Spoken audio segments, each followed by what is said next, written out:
जी। Hello. अच्छा साहिब जी। बस हम बिहार पटना से बोल रहे थे। हाँ जी बताइए जी। पेपर में देख रहे थे, परसों के पेपर में आया हुआ था। हम्म। उसी के लिए डायल किए थे। हाँ जी बताइए। आप कहाँ से बोल रहे हैं? मैं हरियाणा से बोल रहा हूँ। अच्छा अच्छा अच्छा। क्या नाम है आपका? राहुल दास। राहुल दास। तो इसी पर था कि आदेश नहीं है, का पढ़ रहे थे हैं? तो उसी कि सर क्या बोलता है, नामदान सेंटर के आदेश नहीं है, क्या नहीं है, इसी का हम पढ़ने के बाद नीचे नंबर था तो उसी हाँ पर जी। लगाए थे हम। हाँ जी भगत जी, वो आदेश नहीं है गुरु जी के। हम्म। नाम दीक्षा देने का कोई आदेश नहीं है। जैसे नामदान केंद्र खोलने का कोई आदेश नहीं है। आश्रम खोलने का कोई इस आदेश बात को नहीं है। पुख्ता कैसे कर सकते हैं आप? पुख्ता दास के पास प्रमाण है। प्रमाण है? ये आपका व्हाट्सएप नंबर है? जी। आपका व्हाट्सएप नंबर है नहीं? सगुना मोर। व्हाट्सएप चलाते हो क्या? व्हाट्सएप। हाँ हाँ, व्हाट्सएप इसी नंबर से है, व्हाट्सएप। इस पर आपको 50-60 वीडियो भेजूंगा, छोटे छोटे। अच्छा अच्छा, ठीक है। उनसे पता चल जाएगा आपको क्या ये वर्तमान में नामदान केंद्र सही है या नहीं है। हम्म। देखो गुरु जी का एक 2004 का सत्संग है भगत जी, अच्छा। जिसमें गुरु जी ने बोला है ये जो जगह जगह पे आश्रम खोल के बैठ जाते हैं ना, हम्म। ये संतों के काम नहीं है। ना, ये तो एकदम नहीं है। संतों के काम है एक आश्रम खोल लिए, उसमें हम्म। प्यार प्रेम से रहे। तो भगत हम्म। जी 1994 से लेके 2014 तक परमात्मा अपने वचन पर रहे। ना तो हम्म। परमात्मा दोगली बात करते हैं ना झूठ बोलते हैं। परमात्मा ना, ने एक आश्रम के सिवा दूसरा आश्रम कभी खोला क्या? नहीं खोला ना। ना खोले थे। कौन सा खोला बताओ? बताते हैं। बैतूल खुलने वाला था, जिसमें इतना करौथा कांड हो गया 100 एकड़ आपने में। अच्छा। सुनिए ना। अच्छा आपने अच्छा गुरु जी के मुख से आज तक सुना? हाँ। कहाँ सुना? हम्म। दिखाओ मेरे को, वीडियो भेज दो, वो मान जाऊंगा मैं आपको। अच्छा, उससे पहले हम्म। दौलतपुर रोड में एक छोटा आश्रम था, अरे उससे भगत जी वो तो बरवाला आए बंद थे। हो गया था ना। बंद हो गया था हाँ। ना वो तो। ना, सुनिए ना, मेरी बात को पहले सुन लीजिए। हम भी हाँ 12 में नाम दान लिए हैं, हम भी उसी टॉपिक पर हैं। हाँ बताइए। जैसे एक करौथा में था, हम्म। तो करौथा कांड हो गया तो सरकार के अधीन हुआ, फिर पोजीशन मिला, फिर विवाद हुआ, चलते रहा, आज भी चल रहा है, या पोजीशन मिला अरे हुआ है, भाई ठीक है। साहब वो बंद होने के बाद ही तो खुला था। वैसे तो हाँ एक तो ही आश्रम में थे। हाँ, सुनिए ना, उससे उसके बाद वहां से चले गए दौलतपुर रोड में, जब वो आश्रम बंद हुआ था। हम्म। और दौलतपुर रोड से जैसे जनसंख्या बढ़ा तो बड़वाला में बना। अरे भाई साहब तो आश्रम तो एक ही रहा ना। आप समझ हम्म। नहीं रहे हो अभी भी मैं क्या कह रहा हूँ? जी जी। एक ही आश्रम रहा या नहीं रहा? या दो हम्म। खोल रखे थे। हम्म। संगत एक में आती थी या नहीं आती थी? हाँ हाँ तो एक ही तो हुआ बड़े भाई। हाँ। हुआ ना। हम्म। अगर आश्रम जगह जगह पे आज ये 9-10 आश्रम खुल गए और 550 नामदान केंद्र खुल गए, अगर ये पूरा परमात्मा वर्ल्ड ने में। खोलने होते तो भगत जी क्या 2014 से पहले नहीं खोल सकते थे? परमात्मा जगह जगह पे इतनी दूर दूर से हम्म। भगत आते थे वहां पे। हम्म। क्या तब नहीं खोल सकते थे भगत जी? परमात्मा नहीं खोले ना। हम्म। परमात्मा अपने वचन पे रहते हैं भगत जी। अच्छा, तो ये जो था करौथा वाला, करौथा हम्म। करें, बैतूल वाला जो आश्रम था 50-60 एकड़ में बन रहा था, अच्छा।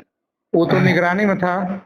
निगरानी में हो या ना हो, आप ये बता दो आपने आज तक 2014 का भी ये मानो 2014 के भी 11 महीने चले गए थे तब जाके गुरु जी जेल में गए ना। हम्म। तो आपने किस सत्संग में गुरु जी के मुख से सुना कि बैतूल आश्रम मेरे आदेश से बन रहा? आप ये बता दो मुझे। ना, एक इस भी पर तो निभा। चर्चा नहीं किए थे, मगर भक्त आता था उधर से। भगत जब आश्रम में आता था ना, हम्म। वही लोग बोलता था अच्छा। हाँ कि वहाँ आश्रम बन रहा है गुरु जी का। तो एक बात बताओ भगत जी, हम्म। भगत तो 650 साल पहले ये भी बोल रहे थे कि गुरु जी गणिका के साथ बैठे हैं, गुरु जी हम्म। शराब पी रहे हैं, हम्म। गुरु जी तो गंदे काम करने लग गए। तो आप भक्तों हम्म। की सुन के चलोगे क्या? नहीं। आप भक्तों की सुन के चलोगे, अपने भगवान की हम्म। सुन के चलोगे? हम्म। है भगत जी, थोड़ा विचार करो इस बात पे आप। हम्म। दूसरा, जब 2014 में गुरु जी जेल में गए हम्म। तो क्या बोल के गए थे गुरु जी जेल में? पूरी हम्म। दुनिया के सामने सुना था आपने हम्म। कि ये राष्ट्रीय समाज सेवा समिति मेरी नहीं है हम्म। और ना ही मैंने समिति बनाई है, और इन इस समिति ने मुझे रोक के रखा था ना ही मैंने कोई कमांडो बनाई, और मैं छिपा रहा नहीं तो मुझे मार देते। सुना था ये इंटरव्यू? जी। सुना था ना?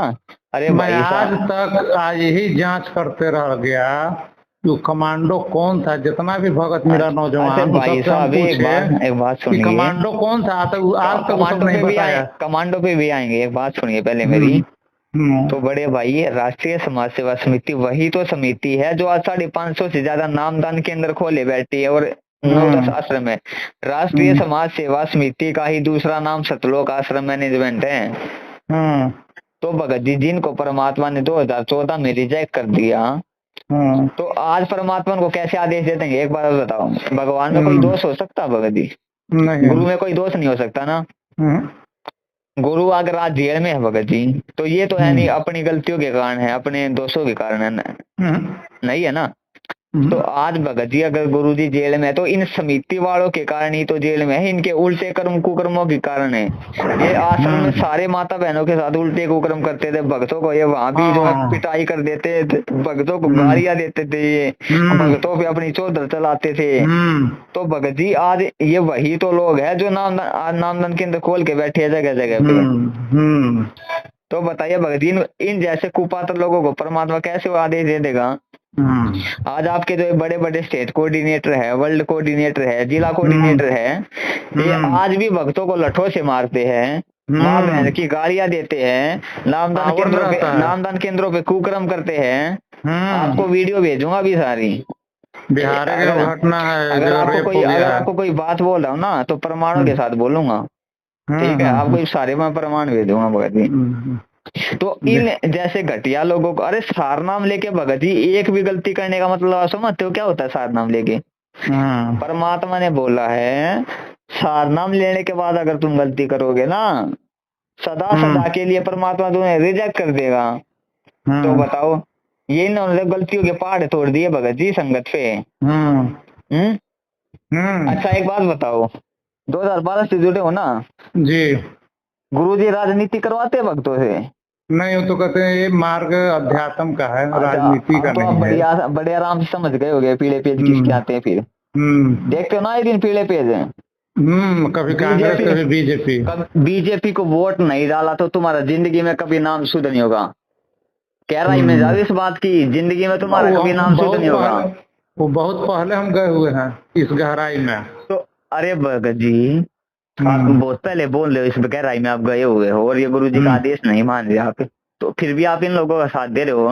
अरे क्यों भगवान ऐसा आदेश देगा कि तुमने अगर बीजेपी को वोट नहीं डाला तो तुम्हारा जिंदगी में कभी नाम शुद्ध नहीं होगा? मैं सपोर्ट इन लोग के करबे नहीं करता हूँ कभी बिहार में, ठीक ना? मगर क्या है कि माया पैसे ऊपर नाच सभी झूमकरा हो गया है। हाँ, 650 साल सुनो भगत जी, अब से 650 साल पहले ना मैं इस माया के ऊपर ही नाच कर रहे थे, हुए थे ना 64 लाख पहले। तो ये माया के नाच को छोड़ के और ज्ञान आधार के नाच पे आ जाओ अब। इस माया के नाच पे चलोगे ना, यही गधे कुत्ते बनोगे अगले जन्म में। और अगर ज्ञान आधार के नाच पे आ गए तो भगत जी फिर सतलोक जाने से कोई नहीं रोक सकता आपको।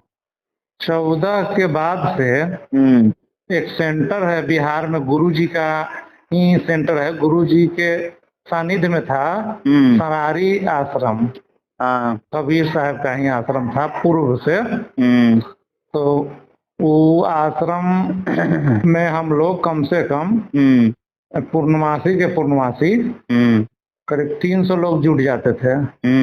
और बिहार में उबरका विद्रोह के कारण बन रहा था वो आश्रम। उसके बाद इसी में चाल चला हमारा स्टेट कोऑर्डिनेटर था राजदेव, जो अभी स्वर्गीय हो गए हैं। स्वर्गीय हो गए या काल मौत मरे हैं? अब जो हो गए काल मौत मरे हैं, स्वर्गीय कहाँ बोल रहे हो? जो स्वर्गीय आपने तो गलत बोल दिया भगत जी, ये बोलो नरक में गए वो तो। जो आदमी भगवान के साथ धोखा करता है वो आदमी स्वर्ग में जाएगा क्या? ये बोलिए कि वो बिहार के जो स्टेट कोऑर्डिनेटर थे वो नरकीय हो गए हैं, ये बात बोलिए, ये बात तो जचे भी। बताओ, भगवान के साथ धोखा कर रहा है और वो स्वर्ग में जाएगा? वो तब उन्होंने नाम दान के लालच किया, उसके मल दवार से प्राण निकले, पता होगा आपको? मैं इतना डिटेल हम नहीं जानते, वो बहुत गुरु जी के सुनिए सत्संग ना, सुनना, मल दवार से प्राण निकलना मतलब सीधा नरक में जाने का मतलब है। वो बहुत झूठ बोलता था, 100% केवल झूठ ही बोलते थे, इसलिए हमारा नहीं पटता था, बातचीत हम कभी करवे नहीं करते थे। अच्छा। तो उसके बाद उन्होंने नाम दान सेंटर के लालच किया वहाँ। 1-2 साल तो संगठन उसको टार दिया कि नहीं। उसके बाद वहाँ नाम दान सेंटर खुला। सबसे पहले तो गया में खुला था, उसके बाद सरारी में। तो उसको खुलने के बाद जैसे ही पैसा आना हुआ, विवाद और टीम बनना स्टार्ट हो गया। अच्छा। ए ग्रुप, बी ग्रुप, अच्छा, उस पर आधिपत्य के लिए। अच्छा। उसके बाद घमासान हुआ वहाँ। आज जब पैसे, अब हम लोग समझ गए वहाँ क्योंकि मामला यहाँ तो पैसे के लिए गड़बड़ा रहा है। तो जो स्वच्छ आदमी था, जिसको न चौधरी बनना था, न पद देना था, न पैसा कमाना था, न किसी को पद चाहिए था, जो पैसा नहीं का चाहिए था, वो आदमी सब न्यूट्रल होकर साइड हो गया। और जिसको ये सब की आवश्यकता था वहाँ बना रहा, रुपया भी आ रहा था, रोज तो बरस ही रहा था रुपया ना, उस सेंटर पर रुपया बरसता है और उसी में कमीशन के हिसाब किताब रहता है, लोगों को कितना में कितना देना लेना है, कितना वहाँ सेंट्रल को पहुँचाना है। उसके बाद ऐसा एक समय आया कि वो नामदान सेंटर भी खत्म करवा दिया था, राजनीति में लड़ते लड़ते। अब कम से कम हमारे पास 100 ऐसे आदमी है बिहार में जिन्होंने इस सब से तौबा कर लिया है। सब पुराना भगत है, नया नहीं है। सब पुराना भगत, 11, 12, 13 के लोग भगत है, 10 पे। हम बड़े भाई, अब आप मेरे को एक बात बताओ, इन लोगों ने ये जो काम किया भगवान के साथ ये गंदी देश दुनिया में राजनीति तो छोड़े ही ना, भगवान के मार्ग में राजनीति की है। राजनीति से कम है क्या ये? पूर्णतः राजनीति है भगत जी। तो अब ये सतलोक जाने के काम है या नरक में, घोर नरक जिसको बोलते हैं ना, कीड़ों वाला नरक है, उसमें जाने के काम है ये। तो भगत जी अब आप विचार कर सकते हो कि किसके आश्रम से, किसके आदेश से आश्रम खुले हैं, किसके आदेश से नामदान केंद्र खुले। एक बात बताओ बड़े भाई, भगवान गुंडों की सीबीआई जांच करवाने के आदेश देगा क्या अपने भक्तों को? गुंडों की सीबीआई जांच 2019 में आनंदपाल नाम का एक गैंगस्टर मरा, बहुत बड़ा गैंगस्टर था राजस्थान, पता होगा आपको। हजारों भक्तों को उसकी सीबीआई जांच में बैठाया। अरे गुंडे की सीबीआई जांच में और भक्तों को बैठाया भाई साहब, उनका समर्थन दिलवाया वहां पे कि आनंदपाल गैंगस्टर की सीबीआई जांच करो, ये नारे लगाए उन्होंने, आनंदपाल की सीबीआई जांच करो, ये करो, वो निर्दोष था, ये तो भक्तों से बताओ। है भगत जी बताइए, ये बताओ, अब खाली भगत जी वो गुरुद्रोही नहीं होता जो अपने गुरु की निंदा चुगली करे और अपने गुरु का नाम बदनाम करे, वो भी गुरुद्रोही होता है, जिसके कारण है, जिसके उल्टे कुकर्मों के कारण भगत जी उसका गुरु देश और दुनिया में बदनाम हो। हुआ या नहीं हुआ? हुआ। तो अब बताओ भगत जी, संगत गुरुद्रोही होती जा रही है, नहीं होती जा रही है? संगत दम मूर्ख हो गई है, कोई ज्ञान तो उसको लेना देना नहीं है, सिर्फ रिश्वतखोरी के चल रहा है। रिश्वतखोरी मतलब क्या? सतनाम दे दीजिए, सारनाम दे दीजिए, बैकडोर से हम पार हो गए। देखो आपके सतनाम और सारनाम पे ही आते हैं। देखो गुरुजी क्या बोलते हैं भगत जी, ना तो तुमने सतनाम मेरे सिवा किसी को बताना, अपने गुरु के सिवा, ना तुमने सारनाम बताना है। जब सतनाम या सारनाम खंड होता है, यानी किसी की मर्यादा टूट जाती है, या जब ये नाम लेने जाते हैं, उनसे क्या बोला जाता है, तुम्हें जब नाम लेके वो बाहर आते हैं सेंटर से, वहां पर एक आदमी खड़ा रहता है आश्रम में, चौकीदार जिसको बोलते हैं, वो आते ही हर भगत से पूछता है कि तुम्हें क्या मंत्र मिला है, मंत्र बताओ। अब गुरु जी क्या बोलते हैं भगत जी, अगर तुमने ये किसी को मंत्र बताया अपना, तो ये समझ लेना वो तुम्हारा गुरु हो गया। आप तो सत्संग सुनते हैं, अच्छे से पता होगा आपको इस बात का। तो अब ये बताओ वो उनके गुरु हो गए या नहीं हो गए? वो सबकी मर्यादा टूट रही है, नहीं टूट रही है वहां पे? गुरु जी के कहाँ रहे वो उनके गुरु बन गए। वो जो वहां पे बाहर खड़े रहते हैं, ये जो है सेवादार है, वो उनके गुरु हो गए या नहीं हो गए भक्तों के? अब दूसरा देखो भगत जी, गुरुजी क्या बोलते हैं, जीव हमारी जाति है, मानव धर्म हमारा, हिंदू मुस्लिम सिख ईसाई धर्म नहीं कोई नारा, ठीक है। अब ये बताओ फिर वो जाटों को आंदोलन किसने दिलवाया भगत जी? परमात्मा दोगली बात करेगा, झूठी बात करेगा भगत जी? परमात्मा एक जाति विशेष को क्यों आंदोलन दिलवाएगा? क्या क्या परमात्मा भगत जी इतना समर्थ नहीं है कि उन जाटों को कोई नौकरी लगवा सके या कुछ नहीं करवा सके, जो क्यों अगर उनको आंदोलन नहीं मिला तो भूखे मर जाएंगे? क्या परमात्मा समर्थ नहीं है भगत जी? जो परमात्मा हाथी को भगत जी बिना कुछ करे खाने को दे रावण, वो परमात्मा उनको नहीं दे सकता क्या शरण में लेने के बाद में? दे सकता है। तो भगत जी ये गुरु जी का आदेश कहाँ से हो गया?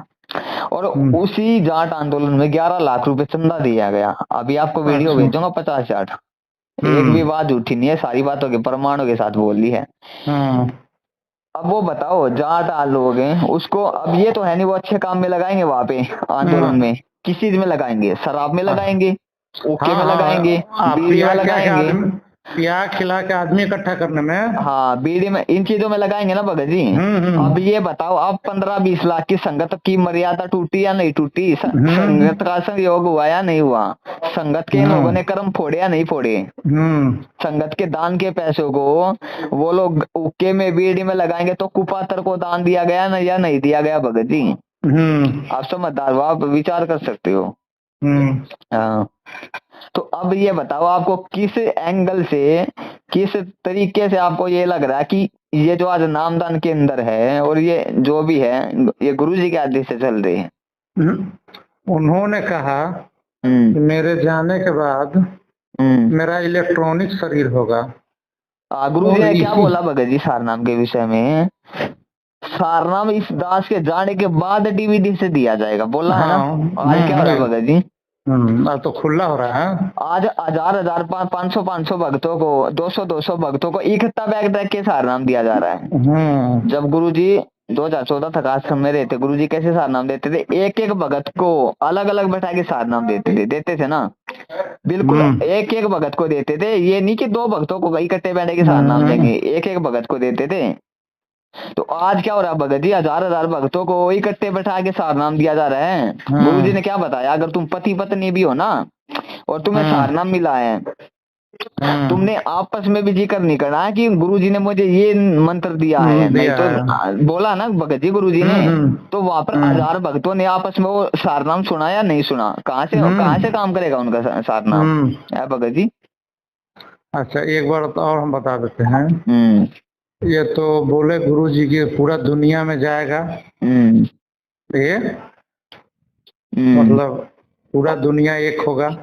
अच्छा तो देखो भगत जी इनके उल्टे कुकर्मों को देखते हुए आपको लगता है ऐसे ऐसे गुरुजी का ज्ञान पूरी दुनिया में जाएगा ना? तो ये होना जरूरी था, नहीं होता तो कितना वो भगत के भेष में बैठा हुआ था, छटाएगा कैसे? इस गंदी संगत से अपने आप को दूर करना था। परमात्मा ने अपने परिवार का असली चेहरा संगत के सामने लाना था, इसलिए परमात्मा ने आज ऐसे किया। परमात्मा ने 2009 में बोल दिया था कि जो मेरे इस दास के 4 संतान है, 4 संतान थी बोला गुरुजी ने, 2 लड़के और 2 लड़की। और मुझे पता है अगर मैं उनके पास रहता तो मेरी कितनी खातिरदारी करते। बहुत अच्छे से पता है मुझे क्या उनका नेचर है, क्या उनका स्वभाव है। बताओ गुरुजी ये शब्द है आज अगर अपने बेटा बेटी के लिए बोल रहे हैं भगत जी, 2009 में ही बोल रहे हैं, तो अब आप जान सकते हो भगत जी परमात्मा के प्रति क्या व्यवहार होगा। आगे बात को बढ़ाया उन्होंने कि हम परमात्मा के मार्ग में लग गए। अब जब हमारे कितने बाल बच्चे हो गए। जब ये करोथा कांड हुआ था, गुरुजी का लड़का था जो, उसका पता क्या स्टेटमेंट आया था आपको? वीरेंद्र। हाँ वीरेंद्र, उसका स्टेटमेंट पता आपको क्या आया था? नहीं अखबार में आया था। अखबार वाले ने उससे पूछा कि आपका इस जो है कांड के प्रति जो है क्या वो विचार है? वीरेंद्र ने बोला इस बुड्ढे ने तो हमारा जीवन बर्बाद कर दिया। गुरुजी के बारे में वो पढ़ा अभी भी मेरे पास स्टेटमेंट अखबार का, इस बुड्ढे ने तो हमारा जीवन बर्बाद कर दिया। भेज दीजिएगा। अभी 8 दिन पहले 4 दिन पहले इस नामदान सेंटर के खिलाफ में हम लोग मीटिंग किए हैं, ठीक ना? तो जितना है ये सब व्हाट्सएप कर दीजिएगा। तो मैं आपको वीडियो भेजूंगा भगत जी, बहुत सारे जितने आपके संपर्क में भगत है सबको आप वो वीडियो भेजो भगत जी, सबको जगाओ। देखो अच्छा वर्तमान में ना भगत जी एक बारी बात सुनो आप यार, वर्तमान में ना ये ज्ञान गंगा बांटने से परमात्मा का मिशन आगे नहीं बढ़ेगा, ना ही परमात्मा ज्ञान गंगा बांटने से खुश होगा। अगर परमात्मा वर्तमान में किसी चीज से खुश होगा ना, तो इस चीज से खुश होगा कि मेरे बच्चे मेरे सत्संग रूपी आदेशों पे चल रहे हैं, जो झूठे आदेश बताते हैं इन पे नहीं, मेरे बच्चों को सच और झूठ का सही निर्णय करना आ गया है, मेरे बच्चों को नीर और खीर का निबेरा करना आ गया है। कहे कबीर सोए जन मेरा, नीर खीर का करे निबेरा, कि वही मेरा बच्चा है असली जो दूध को पानी से अलग कर देगा, ये देख लेगा कि ये मेरे गुरुजी का आदेश है। गुरुजी का आदेश कैसे पता चलता भगत जी? गुरुजी के सत्संगों से मेल करके। गुरुजी के सत्संग में तो गुरुजी बोलते हैं कि राजनीति भगत के लिए जहर के समान है, राजनीति और 36 का भगत का, राजनीति का और भगत का 36 का आंकड़ा है, राजनीति संत के भगत के लिए सबसे हानिकारक चीज है, और वो संत नहीं जो संत होकर इन राजनेताओं के पीछे फिरते हैं। ये गुरुजी के भगत जी आदेश है राजनीति के बारे में बताओ, तो वो परमात्मा कैसे राजनीति करने का आदेश दे देगा भगत जी? भगत को राजनीति से लिंक नहीं होना चाहिए। तो भगत जी जितने आपके कांटेक्ट में भगत उनको सबको जगाओ आप कि ऐसे ऐसे बात है भाई। ये देखो बिहार से वो गया है वहाँ क्या बोलता है हिमाचल में है, देखो भगत जी संजय के साथ बैठा हुआ है, वो कहता है कि हम दादू जी की आत्मा है, वो बिहार से गया है। अच्छा, और वो तो संजय अपने कहबे करता है वो नानक जी की आत्मा वो तो है ही गुरुद्रोही भगत जी, जो गुरु बन के बैठ गया उसको। तो एक बिहार से गया हुआ है, वो कहेगा कि हम दादू जी की आत्मा है। आज ताजा ताजा हिमाचल में ये गया है संजय, ये पवन, ये भी हिमाचल में ही जाके बैठा हुआ है। पवन? अच्छा, किसने बोला पवन? किसने बोला पवन हिमाचल में जाके बैठा हुआ है? सूचना मिला था इस हमको, जहाँ तहाँ से सूचना मिलता रहता है ना कि सहारनपुर। पवन जो है भगत जी, पवन जो है ना, वो आप और हमारी तरह संगत को जगाने में लगा हुआ है कि ये देखो इनकी सच्चाई है ना। तो पवन कोई गुरु है, गुरु बन के बैठा हुआ है। ये तो भगत जी इनका धंधा बंद हो रहा है ना सतलोक आश्रम का, तो ये खामखा संजय के साथ में पवन का नाम जोड़ देते हैं ताकि संगत भटकी रहे।